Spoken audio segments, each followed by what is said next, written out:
I do, everything seemed like so irrelevant at that moment. Futile. Yeah. Yeah. Yeah. So this was a play that I really kind of it struck a chord, and then I did this, and I did it alone. I did it on a Zoom. Like I recorded myself on Zoom calls Yeah. as three different characters, and I think there is a clip here. If Sure. I would request the tech team, if you have the clip, to please share it now. yeah, salt.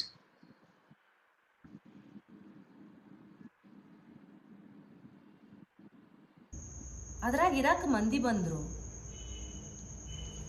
ಅಲ್ಲೊಬ್ಬಾತ ಸತ್ತಿದ್ದ ಅಂತ ಅವ್ರು ಯಾರಿಗೂ ಗೊತ್ತಿರಲಿಲ್ಲ. ಒಮ್ಮೊಮ್ಮೆ ಅಲ್ಲಿ glass clean ಮಾಡೋ ಮುಂದೆ ವಿಚಾರ ಬರ್ತೈತಿ, ಆಗ ನಾ ಏನಾದರೂ ಅಲ್ಲಿ ಕೆಲಸ ಮಾಡ್ತಿದ್ರೆ ಅವನನ್ನು ಬಚಾವ್ ಮಾಡ್ಬೋದಿತ್ತೇನೋ ಅಂತ. ಅವ ಬೀಳೋ 4 ಸೆಕೆಂಡ್ದಾಗ ಓಡ್ ಹೋಗಿ ಒಂದು ಹಾಸಿಗೆ ಒಂದು ನೀರಿನ ಟಂಕಿನಾಗ ತಂದು ಇಟ್ಟು ಅವನನ್ನು ಬಚಾವ್ ಮಾಡ್ಬೋದಿತ್ತೇನೋ ಅಂತ. ನಮ್ಮಲ್ಲಿ ಭಾಳ ಶಕ್ತಿ ಐತಿ. ಈ ಊರ ಕಟ್ಟೇವಿ ನಾವು.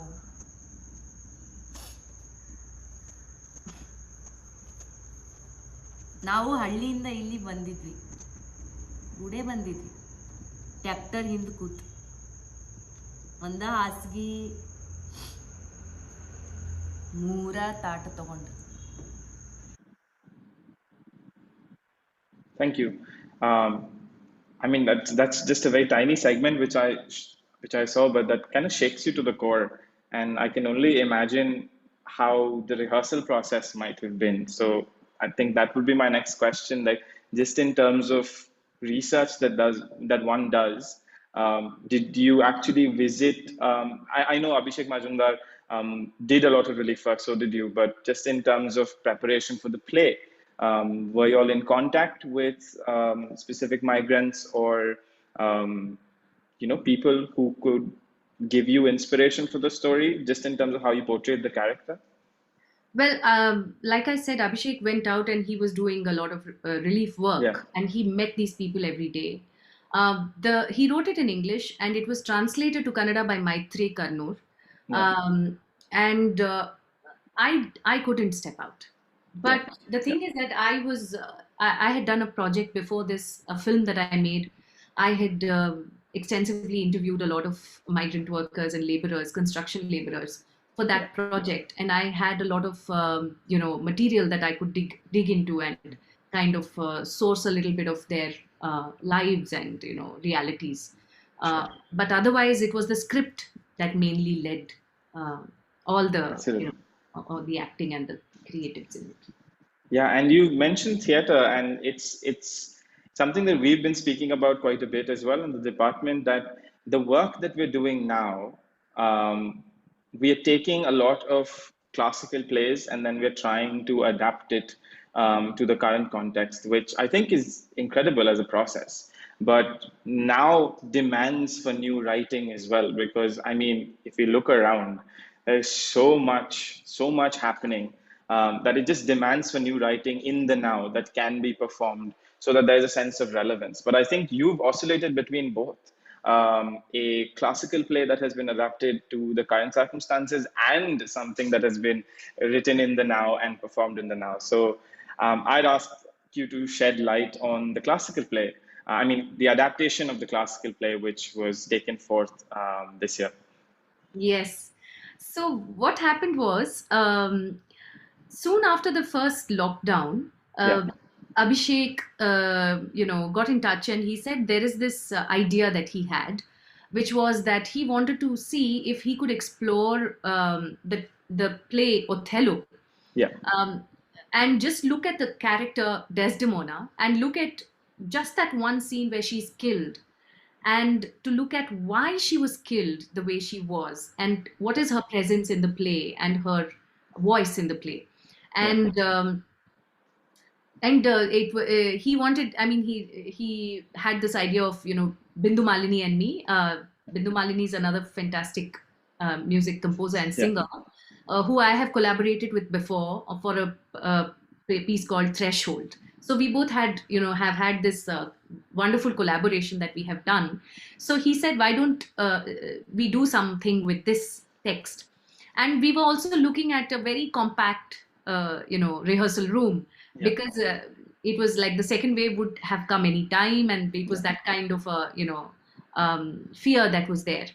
Yeah, these are the pictures of Desdemona that we finally did perform. Yeah. And Wow. yeah.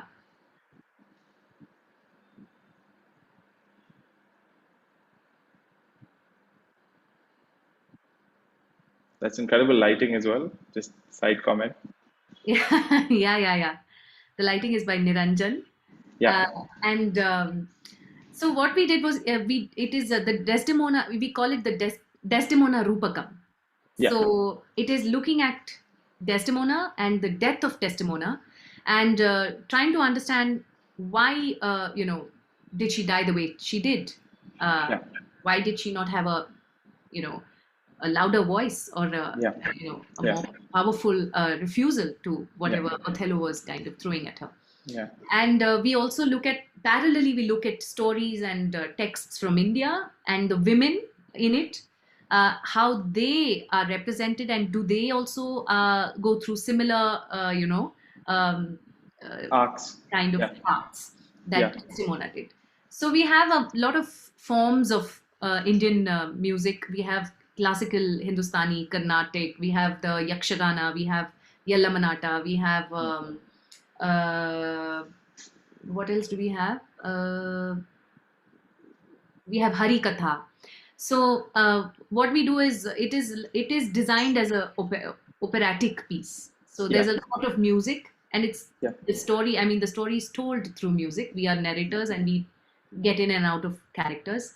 Yeah. So what happened was, I mean, like now, so this is interesting. The thing is that we decided we'll do this, and we were a very small compact team of 4 or 5 people. So it was Abhishek, Bindu, me, Yeah. Veena Appaya, our production manager, and Nikhil Nagraj, the sound designer, who's Yeah. another a really good artist. It was just the 5 of us in a rehearsal room, and we rehearsed every day for a month. And on the 5th of October, we were supposed to shoot it, and so that it could be shown on the Rangashankara online festival, this Yeah. thing. Uh, and on the 1st of October, I got tested positive for COVID. Yeah. Immediately, we had to stop everything, and everybody got tested. Unfortunately, I had given it to Bindu as well. So the Yeah. two of us, of course, we stopped the play. It didn't Yeah. happen then. The two of us were very, very ill. I mean, it was Yeah. a very serious infection. And Totally. for 1.5 months, we both had pneumonia, and we had kind of had to really take it easy.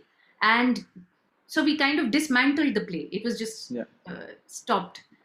And then again, we came back in March, Yeah. gathered again, started rehearsing again. And April, we did our shows in Rangashankara, 4 shows Yeah. of Desdemona Rupakam. Oh, amazing. And you mentioned a couple of like it took a route down the musical route from what I Yeah. could make out. And were you involved with the composing of the music as well? Yes, it's Bindu and me Yeah. and Nikhil Nagraj. The three of us kind of have done the musical score for this piece. Oh, amazing. And it's just because I know a lot of students from the music department, the theater department, who did get diagnosed with the virus as well and had a terrible time recovering into, like what we were talking about earlier in terms of performance fitness. And I think they would love it if they heard from you just in terms of things that you did between October and March to bring yourself, back into the live space, like, exercises that you did. And I mean, something as simple as breath exercises or voice exercise or anything that you did specifically that helped you quite a bit. I think this would be like a pro tip coming their way from you for sure. Yeah, I mean, see, the thing is, I was in the hospital. I had some pneumonia, which was quite, bad, which means the lungs took a very bad hit. Yeah. And but even when I was in the hospital, my doctor said, if you can, sing, he said. Okay. I Yeah. couldn't, of course, Yeah. I couldn't even say a sentence without stopping for, taking Yeah. a breath. Breath. Yeah. But he said, if you can, try and sing. Because what happens is, because of pneumonia and because of the virus, your lungs are continuously being, constricted, and you're not Yeah. able to open it up. You're not able to Yeah. expand your lungs. Yeah. So, what singing does, it is some kind of an exercise that it kind of pushes the lungs and pushes it to take more air in. Yeah. So, first of all, that was great. I mean, keep singing is a good advice for anybody. Yeah. But it took me at least a month and a half to be able to sing even one line without taking a breath in between. Yeah. It took a long time. So, the my only advice is, don't feel, you know, uh, Shattered. shattered about it. Yeah. Keep singing, keep going. Don't strain your voice in any way, but don't stop singing. Yeah. Like, Yeah. keep pushing, gently pushing the boundary. Keep Yeah. gently pushing the boundary, and it will get better. And the thing is that the virus has to go, and the body has to heal. All that has to happen. Yeah. Um, my for I mean, singers and musicians who are, training and need some technical advice, I would say that my upper registers like completely went for a toss. I couldn't sing my usual pitch and shruti at all. Yeah. But then it slowly came back, and I think now my lungs are completely back to how they Yeah. were. But it will take time. It will take a long time. Yeah. So doing a lot of breathing exercises and singing itself is like a very good exercise. Exercise. Yeah. That'll be Yeah. good. Yeah. No, I think that's amazing, and I had my little ulterior motive to that as well. That Pallavi MD has said you must keep singing no matter what. Like even when she was in the hospital, she tried singing. So you have Yes. literally no excuse. Yes. Um, I think we've jumped into a couple of negative things that have come out. Of course, it's pandemic and we are, but I think I choose my words very carefully. That there was one positive from the whole thing, that the geography kind of reduced. Collaborators from around the world were more keen to explore certain collaboration spaces where we would have received a lot of resistance or hesitation, or like financial burden, in terms of, now we have to bring this artist all the way from Canada or the US here, just in terms of, all of these things were something that we didn't need to consider anymore, because suddenly this what we I mean, the fact that you and I are chatting from like Bangalore and Calcutta right now for an audience all around the world, this in itself would have been something that could not have been or would not have been organized prior to the pandemic. So that would be my next question. In terms of collaborations, national and international, did you find yourself receiving quite a few invitations in terms of spaces where you can come shed light on your expertise? Yes, I mean, the thing is, like you said, the one thing that kind of was a positive in this whole, kind of dark time Yeah. was that people were willing to experiment with, long distance collaborations. Yeah. Now, Yeah. this was there. The possibility of this was always there. Always Like, there. the internet was always there. It was not like this was not possible. But earlier we would always say, like, I don't know, we should meet once, only then we can Yeah. do Yeah. Yeah. something together. Yeah. But now we can't meet. Even my neighbor, I can't go and meet. Yeah. So we have to do something. We have to be able to reach out online, and we have to, collaborate online. So many things, like interesting things happened. Um, I have uh, I have been able to, uh, start collaborating with Yeah. some very fascinating artists. We Yeah. have started a process of collaboration, Yeah. a dialogue, an online dialogue, and an online, what would I say, a Dropbox project. Yeah. Yeah. That is what you would call it, right? Yeah. So many of these have happened. There was this wonderful event that I was a part of. It was a theater, marathon, 24-hour marathon that the Siegel Center did. And Yeah. here, Tanvi Shah and Abhishek Malmdar kind of put it together. It was for the Howl Around, All series. around India. Yeah. Yeah. Yeah, Yeah. and artists and theater artists from across the world came together and participated in this, and it was really heartwarming to see. Yeah, this is the. Yeah. I look quite tired in this because it was 12 in the night, I think. Yeah. It was a 24-hour marathon. Yeah. Um, and everybody shared uh, their experiences about how they have dealt with the time of this Yeah. pandemic. And what is kind of really heartwarming is that theater people across the world are the same. Yeah. Yeah. They really respond to the immediate needs of the society and Yeah. the immediate realities of the world around them.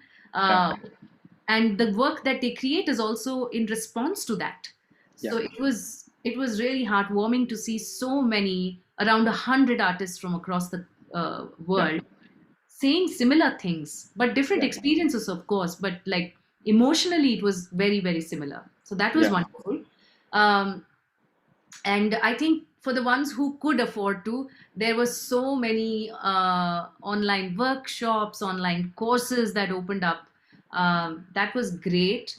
uh, Yeah. and I really, I'm happy that I was able to make some connections. Like there is this artist that I regularly collaborate with in Germany, Yeah. Andy Otto. So we have now a project that we are coming up with. I'm collaborating with some fantastic musicians across India, and Yeah. very soon I hope that that music I will be able to put across. Yeah. This is a very promising thing, and I'm very happy about it. Yeah, yeah, and I think the for me at least, as an observer for a Howl Around India, I did have a lot of students tune in for the program. I know Tanvi, and when she sent it, I was so happy to see the list. I mean, for those of you who haven't, please check it out on Instagram. There's a whole list of artists. I would say follow all of them, find out what they're up to. I mean, we have just one today, and we're having a great session. But I think what caught my eye as well is the discoveries that each space has made, just in terms of how to connect, and how it applied to India. I mean, the diversity of languages that we have in our country kind of automatically creates this boundary between states for exchange of art and culture to an extent. And it's only those who are keen or enthusiastic venture outside of that boundary, right? And I think that was kind of reduced, in my opinion. I mean, I would love to hear your insight on that. That in the course of the pandemic, certain things, like you mentioned, the Howl Around India, and then in the world of theater, we had the whole Theater Adda, which was happening, where theater artists from all across the country kind of joined forces on this Zoom call, where we spoke about issues that are happening, solutions that we found. I mean, do you think that there have been more listeners, for instance, for your work, or you have tuned in or found more artists in the last year and a half? Hmm. Okay. Honestly, Yeah. I don't think so. Okay. Yeah. Um, I mean, we are talking about a very small pool of artists Yeah. who have these privileges and who can, uh, do things online. Uh, Yeah. Online just doesn't mean a Wi-Fi connection. It also means you're sitting in a room where nobody's disturbing you. Yeah. You are, you have a room, first of all. You have a roof Yeah. on your head. You have Yeah. a room. You're sitting somewhere where, there's nobody else who's disturbing you.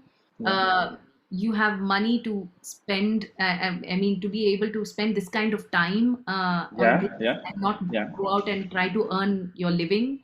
Uh, it's a lot of things, and it's a very small pool of artists in Yeah. that sense, Yeah. because hundreds of folk artists, and puppet theater makers, and in the smaller cities and the villages.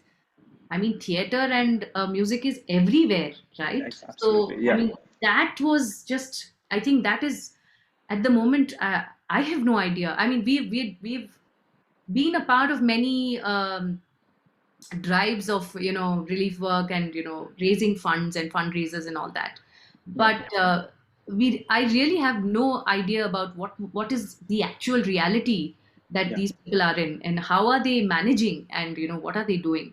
Yeah. So it is, I did not find new audiences. Yeah.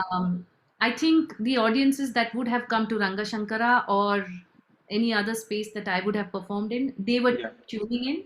Yeah. And maybe, of course, I shouldn't be so negative. Of course, there were many interesting, Yeah. exchanges and, dialogues that happened. But I think we should not be in the illusion that this is okay, this is a new Yeah. world that we have discovered. Yeah. It's a very small part of the pool of artists that Sure. have been able to do this. Yeah. And I think last time we spoke, we were talking about this as well in terms of a newspaper article deeming all art forms non-essential. Yes. So just your thoughts on that particular phrasing, like in the time of the pandemic, where art is where we go to seek any kind of relief, relaxation, or distraction. I mean, more than anything else, just like you said, like everyone was working around the clock for everything. Yeah. And we go there directly for any kind of relief. And being termed as non-essential, um, it takes a hit. I mean, even if not openly, if you don't show it, I mean, deep down we did feel the sting of that comment. Just your thoughts on that? You know, I worked on this play, Boy with a Suitcase, with, it was a collaboration between India and Germany. Yeah, And when I went there, I mean, in Germany, the theaters are just fantastic. unbelievable. In every Yeah, small village, every small town, you have like a fully functioning theater. yeah, So one of the things I learned about their past was that apparently, after the war, when Germany was completely devastated, they had to yeah, rebuild the country. yeah, Apparently, the people of the citizens said, we want to, put a lot of our tax money into art. yeah, We yeah. would like to, see that, Invest. art is at the forefront of this kind of rebuilding of our culture and Yeah, country. yeah, Uh, well, I don't know if we have similar, kind of, any parallels can be drawn. But the thing is that I do not agree that art is a non-essential. I mean, in this pandemic, yeah, except for doctors and our, street workers yeah, and, delivery boys, and every other job is a non-essential job yeah, yeah, at the moment, if you look at it like that. But then yeah. every other job is not a non-essential job. Everything is True. essential, I guess. Yeah, So I didn't know, I didn't realize, I mean, I couldn't make out in what way were they kind of, categorizing essential and non-essential. What was it for? Was it for the government to see where they would put their money and the yeah, kind of funding that had to be put into the pandemic, this thing? Or was it just like some kind of a clickbait article? And it did yeah, seem like that, like it became such a viral sensation. yeah, yeah, But if you see in the last 2 years, people are sitting at home. What are they doing? They're yeah, watching TV, they're reading books, they're listening yeah. to music, they're watching YouTube, they're listening to Spotify. It's only the artists that are giving them any kind of a, you know, Relief. any kind of a relief. Yeah, Yeah. yeah, and I think I'm going to use the word that you said, the clickbait articles, and now I mean I would do media meet disservice if I didn't speak about social media and the influence that social media, especially Instagram, Twitter, YouTube, have had on artists, just in terms of them having to now, I would like, the best word possible, reprove themselves. Just in terms of, are they still artists in this medium? How was your experience jumping into Instagram? Or did you see was there the initial hesitation, or you were like, oh, no, this is just another medium? Like, just the way is different. Look, oh my God, this is such. We should have another session for this. Yeah, I It is saved the best to such the a last. huge issue, Yeah, huge topic. See, now the thing is that I'm not, I don't think I'm very old, but I'm no, old enough to yeah, have come from a time, I've been singing from a time where we recorded on ADAT machines. We did not even have computers. We recorded on ADAT machines. We recorded, and the recording was, the master tape was a cassette. Yeah. And the cassette was replicated, and cassettes were sold, and people bought these cassettes, and they had tape recorders. Then Right. we had Walkmans, and then Yeah. we had then we had the CD, then we Yeah. had the MP3. Yeah. Then things started getting murky and like weird, And now and just a click away. then and now it's very, very confusing for a musician, especially a musician, uh, if you want to produce music. And or Yeah. if you're a performer, I mean, that's a different thing. Like, you perform and you have your audiences. Yeah. Now, if you want to produce music, what do you what do you produce it on? Yeah. So now, earlier what was happening was, a musician could just be a musician. Yeah. You would have a manager who would, manage your either your shows, your image also, and everything else. And you would have maybe an agent and a manager and a team who would be working, and you could just concentrate on being yourself as an Yeah. artist. Yeah. Now, what has happened with social media kind of becoming a part of your private life, yet Yeah. professional, yet personal, it's a very, very difficult, kind of a nebulous terrain. Yeah. Uh, artists have to become their own managers, their own, Everything. agents. Yeah. They have to be their own videographers, their own photographers, their own Yeah. Yeah. engineers, everything. And Yeah. it's not because of the pandemic. It is a different reality that we are in right now, and the pandemic has just accelerated it. Yeah. So it's crazy. I mean, if today as an artist, I'm the only place the world is offering me is that if you want your music to be heard, you have to put it on Instagram Reels. Yeah. I'm really devastated. I mean, there has to be some other An alternative. Yeah. alternative, and we have to look for alternatives. Yeah. Like, I think 2017 or 18 maybe, in Europe, was the year when vinyl records were the highest sold records. Oh, wow. Okay. So people wanted to then go back to, touching their music, to Yeah. have a record, and to have a very limited space for that music. It's not like you can have 500 songs in one, MP3 or whatever, a disc or whatever. It is a record that can only have maybe 40 minutes of music. Yeah. Yeah. And you actually hold it and you put it, and there's a physical act of playing the Yeah. music. Yeah. So that kind of shot up. So we're really looking at how is music being consumed, and how is music being produced and presented? How are Yeah. artists presenting themselves? Do artists also need to kind of, change their own shape and persona to fit into this tiny little Instagram, Facebook, Yeah. I don't know what all, YouTube, whatever it is that is demanding certain kinds of changes from the artists. So it's Absolutely. a very difficult and interesting also, but also a kind of a confusing time for artists, I think, especially for artists like me. I think young musicians who are born into this social Yeah. media, The digital natives. yeah, their sense of self is very different from our sense of self. Yeah.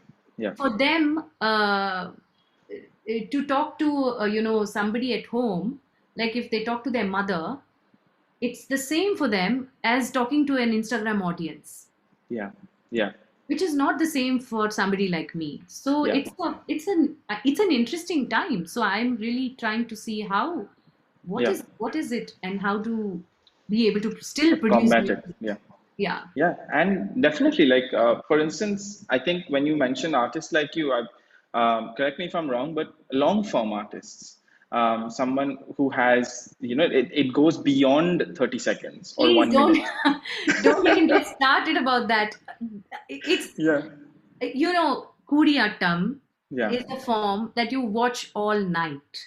yeah, yeah, Yakshagana, you sit and watch, or it's a 9-hour performance. yeah, I mean, just one dialogue will take 2 hours.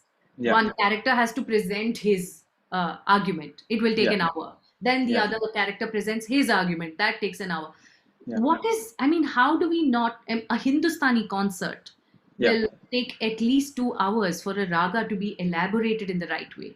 Sure. Now, Yeah. Yeah. these mediums, I mean, we need to, I'm asking all the, media students here, please find other ways, please find long form, platforms. Appreciating, yeah, Yes, platforms. do Yeah. something where the art does not become you know Diluted. uh, even not even diluted. It is chopped and packaged into tiny sausage kind of chunks which you can then Yeah. consume. Please, Yeah. can we do something about that? Like, it's heartbreaking the way everything is being like Yeah.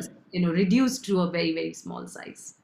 I know, and the mode of engagement then becomes so different because I think the Instagram algorithm promotes this short form engagement.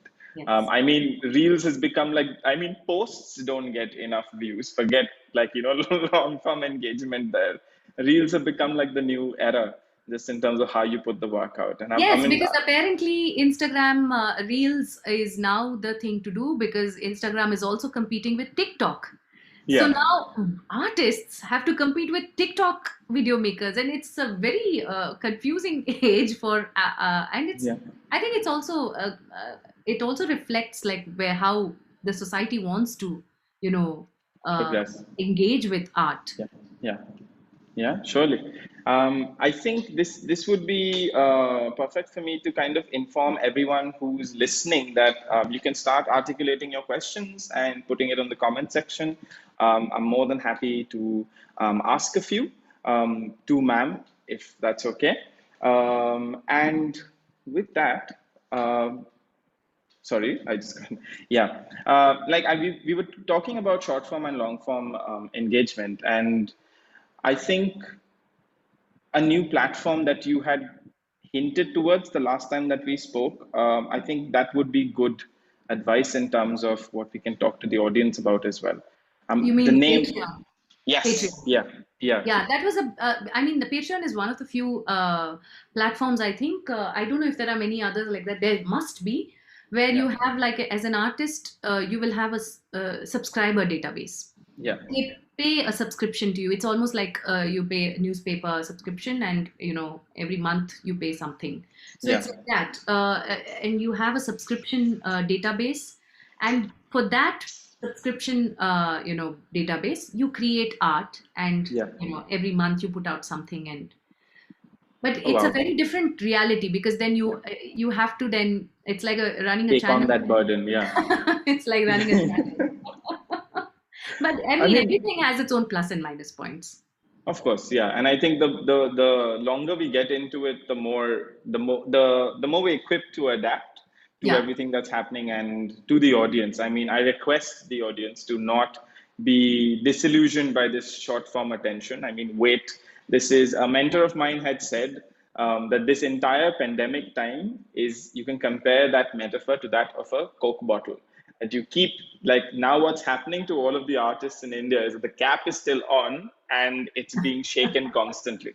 Yes. So just wait Yes. when the offline spaces open, and it's just going to be Yes. an explosion of work that has been in the making, work in progress, and Yeah. of course works that released online and now that will be adapted to the offline space. Thank you so much, ma'am. I had so much fun asking you all of these questions. Unfortunately, now I have to ask the questions that have come in. I Thank would you for the love to put the wonderful question. questions and the wonderful conversation, Nina. Absolutely, it was my pleasure. So I'm going to jump into the questions now. So we have Aparna R, who's asked, the pandemic saw some artists performing in Twitter Spaces. Do you think the industry could have come together to produce something similar in a wide level to benefit both the artists and the audience? Yeah. So the thing is that, I didn't see the Twitter Spaces at all. I mean, I didn't even open a Twitter Space, Yeah, if, whatever it is, platform. yeah, But the thing is that, music. If we are talking about music, it's a tricky thing. First of all, the platform has to have the bandwidth to be able to, to be able to deliver good sound. And the second thing is musicians could not meet and sit together in one room. Like you can't have a whole band together in one room during the Yeah. pandemic. So it had to Yeah. be just one solo person. And if Windows. it was, and in music, you can't do like a Zoom call concert. Like I Yeah. can't have five artists in five different places playing together. There's a problem of latency, which is like a Yeah. delayed sound. So Yeah. we can't play together Yeah.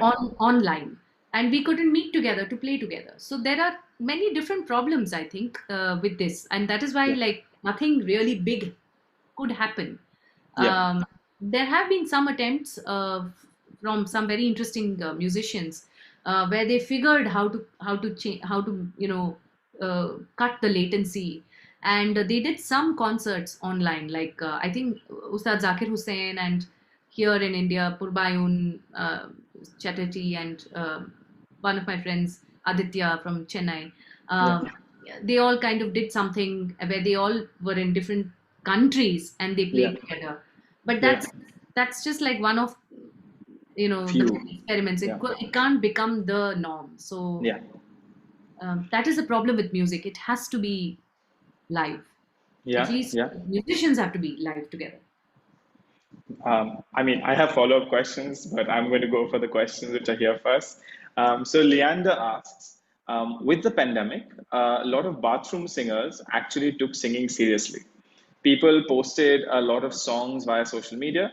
Do you think social media is a good platform for singers like these? Does social media appreciation actually count, or is it misleading for upcoming singers? The struggle of artists is something not a lot of people understand. What are your views on that? That's a loaded question for sure. Yeah, Now, you in the same breath, you can't say yeah, bathroom singers and struggle of artists. yeah, yeah, I mean, they are two different categories, right? yeah, What social media has done is it allows a bathroom singer also to post his or yeah, her rendition of a song, yeah, while you can also have like a Rashid Khan posting the rendition of the yeah, same song. yeah, It does not. I mean, there's a kind of a like a equality in the way that yeah, everyone is presented on social media, yeah, and it's also weird. It's very difficult to understand what gets more likes. The one person, maybe the person who has sung it really badly, yeah, will be the most viewed video, as opposed to the actual, maybe the actual singer perform. who has sung Yeah, it, sitting in his house.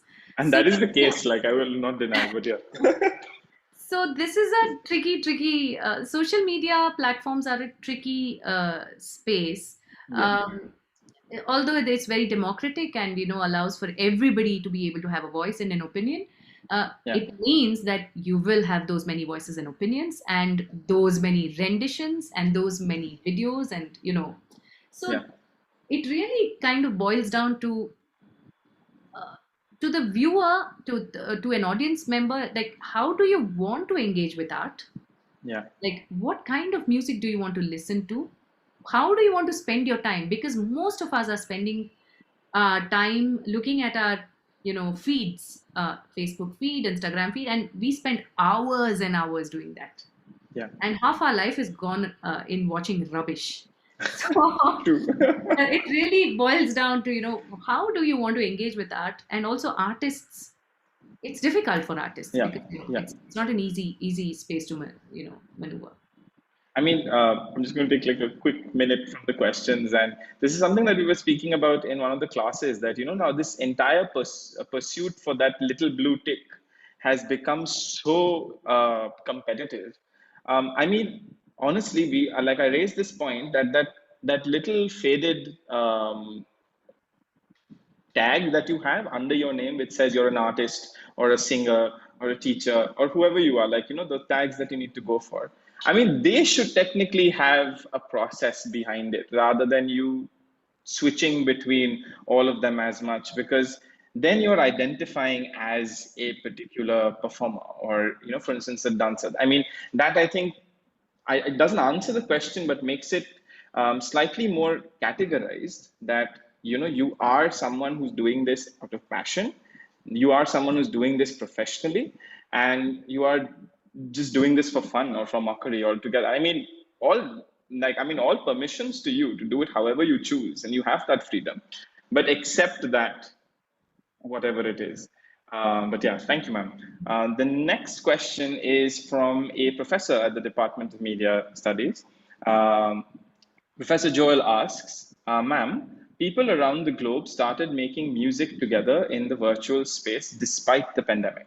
Why do you think we turn to collective music making in times of crisis? How has it helped us heal? Um, I think what all of us were craving and still are craving is Yeah, for some kind of a community, some kind of a, a gathering yeah, of human, spirits and human beings. And yeah. be it, it could be music, it could be theater, it could be dance. I mean, the number of dance videos that you see online Oh my God. just Yeah, just shows how people just, they might be good, bad, ugly, whatever it is, they just want to reach out.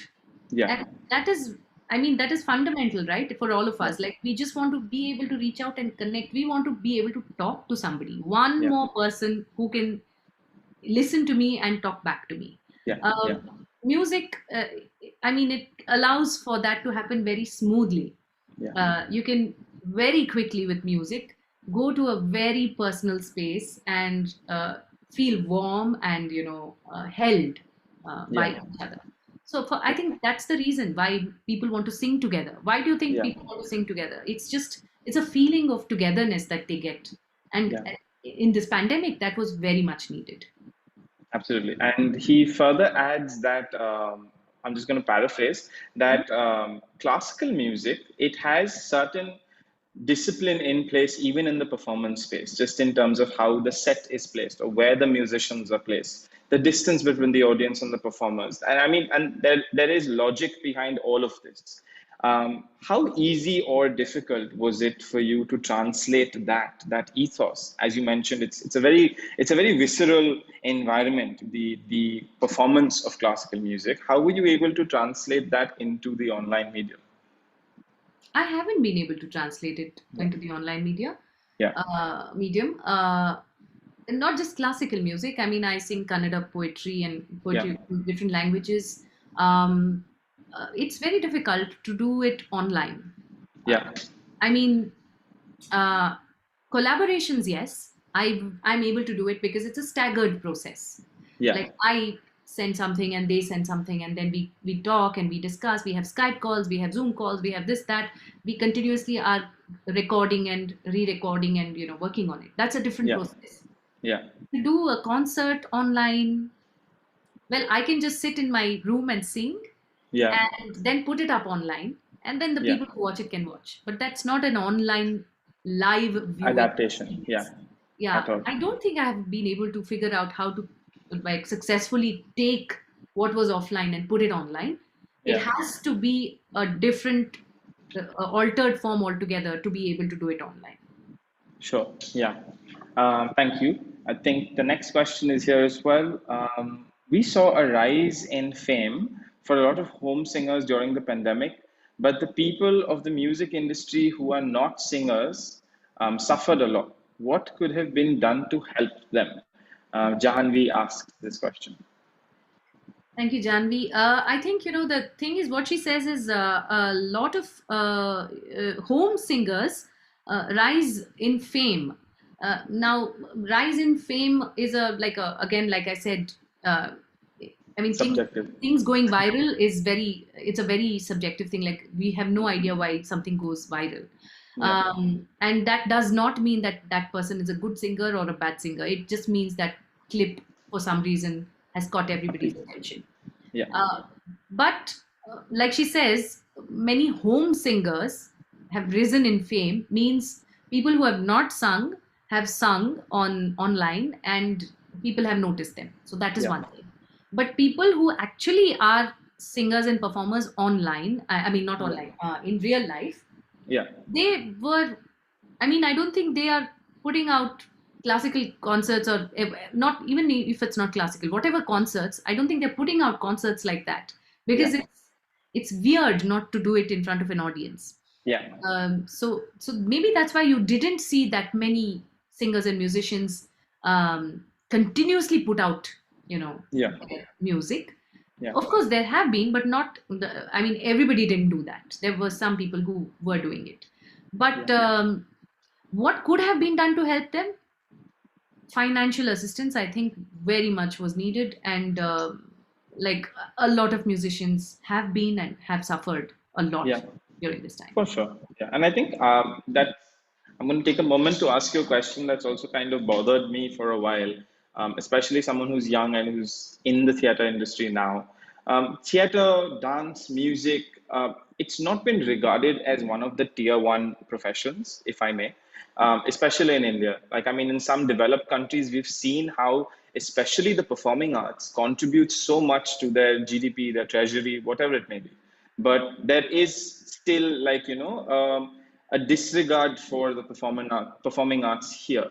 Do you think that because social media is so accessible, and now because of the pandemic, we've seen so many of these dancers, singers rise, and does this change? Do you think this contributes to the change in mindset of maybe the parents who are promoting or who are actually making these decisions at the end of the day, whether the students can pursue this professionally? Because even now, I mean, I'm still having to, I love teaching, but I'm still having to teach in order to sustain a career in theater. And I think a lot of theater artists, a lot of musicians, a lot of dancers are doing the same thing, that they are dancer practitioners, teacher practitioners who can support themselves, their lifestyle, even the most basic lifestyle, but you have to jump between two professions almost. Do you think this social media helps in raising that awareness among the elderly generation or the generation just above us making the decisions? Social media does not put food on your plate. Doesn't It does not. it? Yeah. Even in India, I mean, even if you're like if you have a million views on YouTube, Yeah. you'll get what, some 10,000 rupees or Yeah. 15. I don't know. I mean, it's very, very less. Yeah. Social media presence does Yeah. not put food on your plate. Social media presence will give you popularity, and if you can use that popularity and channel it in another way to Yeah. then get your other work and blah blah blah, then Yeah. maybe you can have a career out of it. But social media is not going to help you, sustain yourself. Yeah. So, and there's nobody who is actually, there's nobody is like, I don't know, social media is an open space, so Yeah. nobody's going to guide you there, nobody's helping you there. It's just a space. It's like a marketplace. You stand there, you scream, you don't scream, you sing, whatever you do, it's a marketplace. Yeah. It's an open space. Everybody's looking at something, and maybe they'll look at you. Yeah. Yeah. Definitely. It's definitely a market space. It is perfect analogy for it.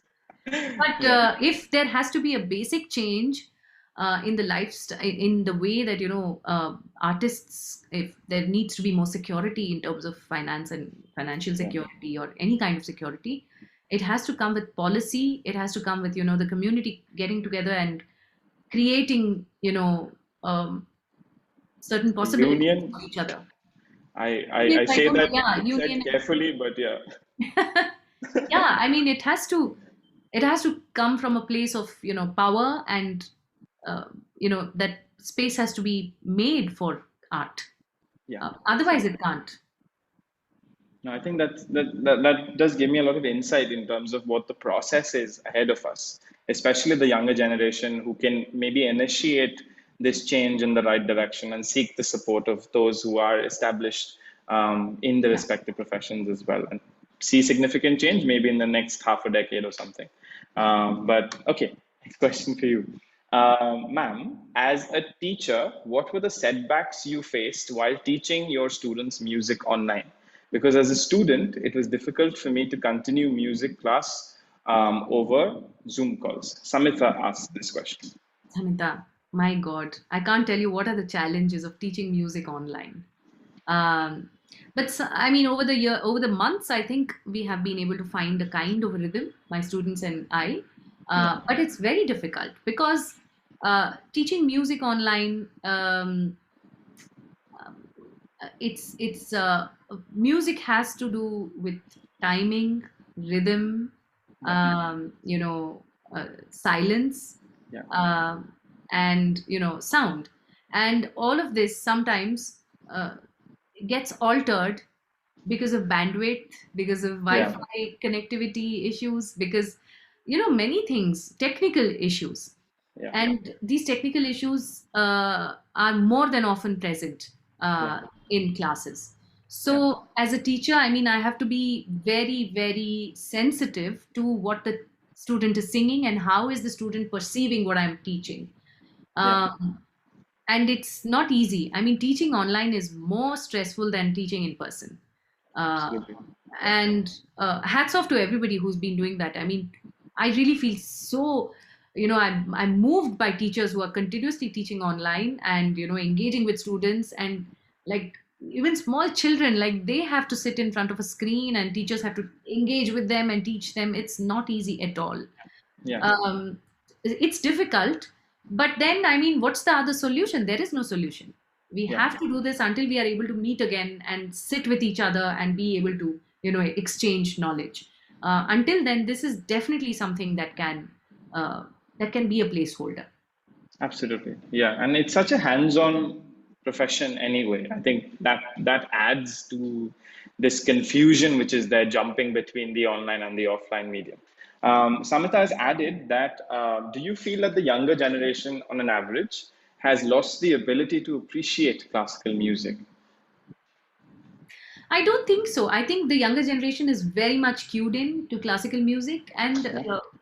they are also. I mean, they're also exposed to so much. No, Yeah. this is a generation which is exposed to a lot more than all the other previous generations. They have access to the greatest music across the world at the tip of their fingers, and they Yeah. can always look at parallels, like and learn and be able to take inspiration from anything and everything in the world. Yeah. Having said that, this long form, what we discussed about having the patience to sit Yeah. and having the focus and concentration to be able to just listen to one thing or Yeah. watch one thing for maybe 2 hours, three Yeah. hours, like Kudiatam 9, 10 hours. Is it Yeah. possible Yeah. for young people to do that? I mean, I can't answer for them. They have to test it out themselves. Yeah. It needs to be possible, because I also noticed and I've heard and read that apparently a lot of people, since this screen has become such a big part of our lives, are unable to read books, Yeah. because books demand you be engaged with, Focus. focus on just reading, and nothing is moving on the book. There are no images that are moving. Your eye has to get used to just continuously reading. It's Yeah. also physical motor function that you have to uh, get back into. It's Absolutely. absolutely necessary to engage with long form.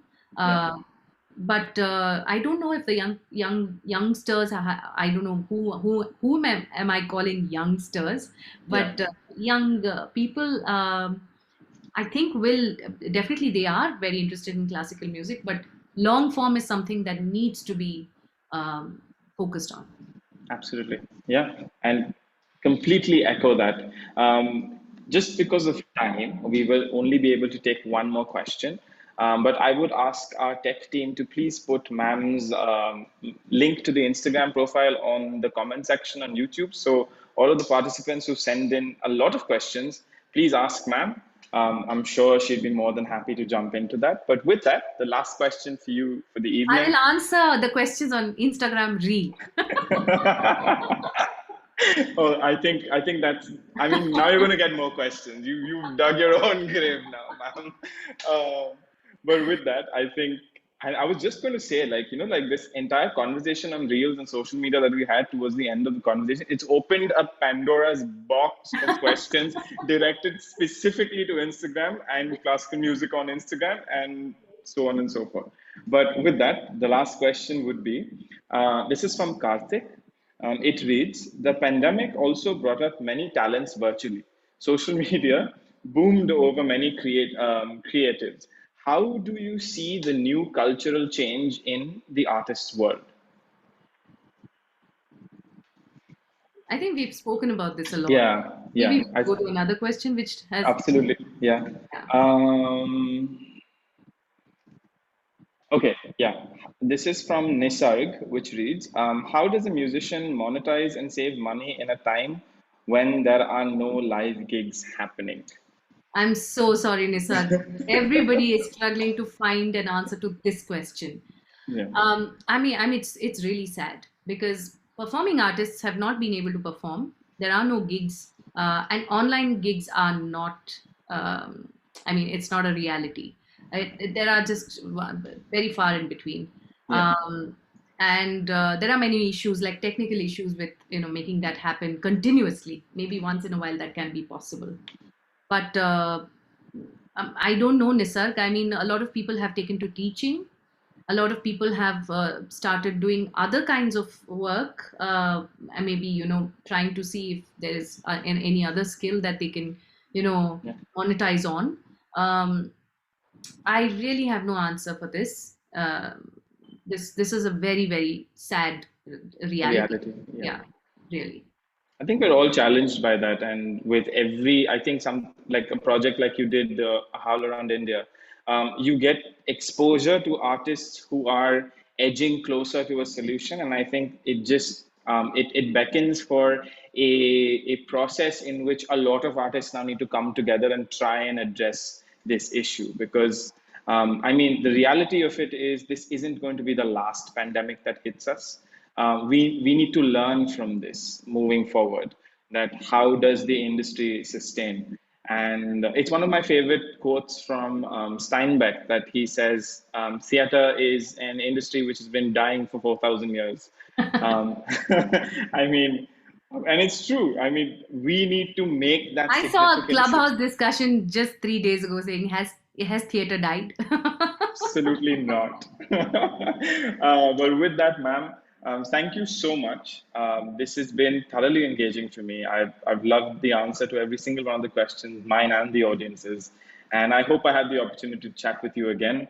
I think the students are going to really enjoy having you in one of the sessions, and I will try my best to align our time and bring you in. But thank you. Thank you from the bottom of my heart, from the Department of Media and Performing Arts, Theatre Studies, and Music. With that, I'm going to hand the session back to Kezia.